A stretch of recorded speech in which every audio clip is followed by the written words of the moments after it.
Republik Indonesia sudah mengeluarkan surat edaran ya terkait dengan pembatalan keberangkatan jemaah haji 1442 Hijriah atau 2021 Masehi ya. Nah, kita akan membahas berbincang-bincang mengenai hal tersebut kali ini bersama dengan narasumber yang sudah hadir bersama saya di studio. Ada Kepala Kanwil Kemenak Provinsi NTB, Bapak Dr. Haji Muhammad Zaidi Abdat MAG ya. Assalamualaikum. Waalaikumsalam warahmatullahi wabarakatuh. Panggilnya Pak Zaidi begitu ya, Pak ya? Iya. Kabar baik hari ini, Pak? Alhamdulillah. Masih sehat, semangat ya? Semangat. Pastinya lagi sibuk-sibuknya juga ya? Ya, begitulah. Iya, selain Pak Zaidi Abdat, ada juga hadir di sini Ibu Haja Eka Muftatiah SHMH selaku Kabid Penyelenggaraan Haji dan Umroh Kanwil Kemenak Provinsi NTB. Assalamualaikum Bu. Waalaikumsalam. Cantik sekali hari ini ya. Masih sehat pastinya ya, seger ya? Sama kayak Mbak Gul. Alhamdulillah ya. Kalau berada di sini berarti semuanya sehat, alhamdulillah ya. Ya, ini masih dalam situasi pandemi tahun kedua begitu ya Pak ya. Pembatalan keberangkatan jemaah haji semenjak corona masuk ke Indonesia. Saya ke Pak Zaidi terlebih dahulu nih. Bagaimana tanggapan Pak Zaidi terkait dengan adanya pembatalan kembali keberangkatan jemaah haji 2021 ini? Silakan. Oke, terima kasih ya. Jadi terkait dengan pembatalan ya haji, saya pikir mungkin istilah ini perlu dirubah ya. Jadi istilahnya menjadi penundaan keberangkatan ibadah haji. Kalau pembatalan jangan-jangan nanti dibatalkan. Jadi berangkat ya. Dibatalkan secara tuntas gitu. Jadi penundaan keberangkatan ibadah haji itu mungkin yang lebih tepat ya. Baik. Jadi kita sudah 2 tahun kita tidak bisa melaksanakan ibadah haji sejak tahun 2020 dan sekarang 2021. Tentu ini semuanya ada asbabul wurudnya ya. Jadi ada sebab-sebab kenapa kok ini ada penundaan atau pembatalan. Yeah. Seperti yang sudah kita ketahui bersama bahwa semenjak tahun 2020 itu terjadi pandemi yang luar biasa. Jadi ini sudah merambah dunia internasional, maka pandemi COVID ini juga tentu menjadi alasan utama kenapa tidak terjadi keberangkatan ibadah haji.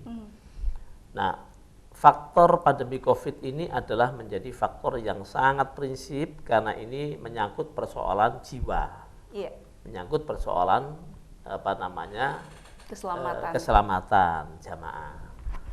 Nah, sebenarnya yang punya otoritas untuk pelaksanaan ibadah haji itu adalah Saudi, karena dia yang punya hajat, ya kan, yang menjadi tuan rumah.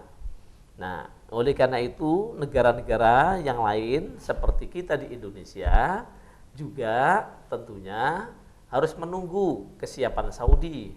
Apakah Saudi itu adalah bisa membuka untuk jamaah haji selain daripada orang-orang Saudi sendiri? Nah, inilah yang memang kita tunggu bersama. Nah, sampai detik ini memang Saudi juga masih belum membuka. Ya, oleh karena itu dengan waktu yang sangat pendek ini maka tidak mungkinlah ya kita akan melakukan perjalanan ibadah haji karena menyangkut banyak hal. Nah, maka menurut saya bahwa apa yang sudah menjadi ketetapan pemerintah dalam hal ini adalah disampaikan Bapak Menteri Agama itu sudah melakukan kajian yang mendalam ya. Jadi kajian ini juga dilakukan bersama dengan Komisi 8 DPR RI yang membidangi tentang keagamaan, kemudian juga ormas-ormas Islam dan juga ya penyelenggara-penyelenggara travel haji dan umroh ya. Ini tentu juga dibicarakan bersama. Untuk apa? Untuk kemaslahatan jamaah. Baik. Iya, jadi memang pertimbangannya pertama karena keselamatan, begitu. Yang kedua karena memang Saudi belum membuka begitu belum ya. Belum membuka untuk pemberangkatan jemaah haji. Apakah seluruh negara atau memang Indonesia yang salah satunya menjadi negara yang tidak diizinkan begitu atau bagaimana? Seperti beberapa informasi kemarin ya dari Saudi itu memang negara-negara di dunia masih belum ada sinyal untuk bisa berangkat melaksanakan ibadah haji.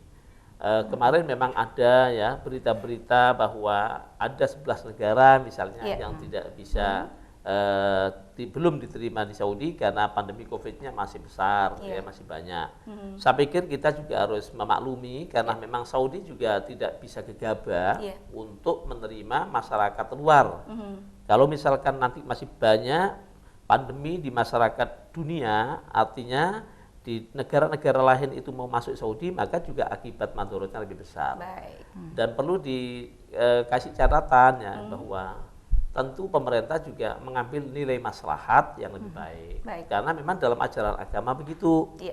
Jadi agama itu disebutkan dalam satu kaidah ya. Jadi apa itu namanya, darul mafasid muqaddam ala jalbil masoleh. Jadi menolak kemadharatan itu lebih didahulukan daripada mencari kemaslahatan. Iya, nanti kita kulik lebih mendalam lagi ya, untuk pemahaman kepada masyarakat juga begitu ya Pak Zaidi ya.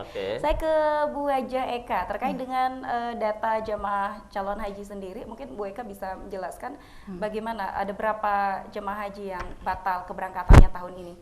Baik Mbak, Assalamualaikum warahmatullahi wabarakatuh. Waalaikumsalam warahmatullahi. Terkait dengan jumlah ya, tadi yang ditanya adalah jumlah haji reguler tentunya di sini jumlahnya sekitar 4.412, ditambah dengan lansia ada 45. Ya, itu yang tertunda Mbak. Baik, jadi 4.000 dari sekian. tahun 2020 bahkan sampai saat ini. Itu dari tahun 2020 sampai dengan tahun ini begitu ya. Lalu teknisnya bagaimana nanti ini? Mungkin Pak Zaidi atau Bu Haja Eka yang akan menjawab. Untuk penundaan ini tentunya antrian akan semakin panjang begitu Pak ya. Teknis dari Kemenak sendiri bagaimana untuk menghadapinya nanti? Silakan Bapak dulu mungkin. Pak Zaidi ya, silakan. Jadi gini ya. Antrian ini tentu juga kita mengedepankan kepada jadwal yang sebelumnya. Iya. Jadi kalau misalkan tahun 2020 tidak jadi berangkat, maka otomatis 2021. Iya.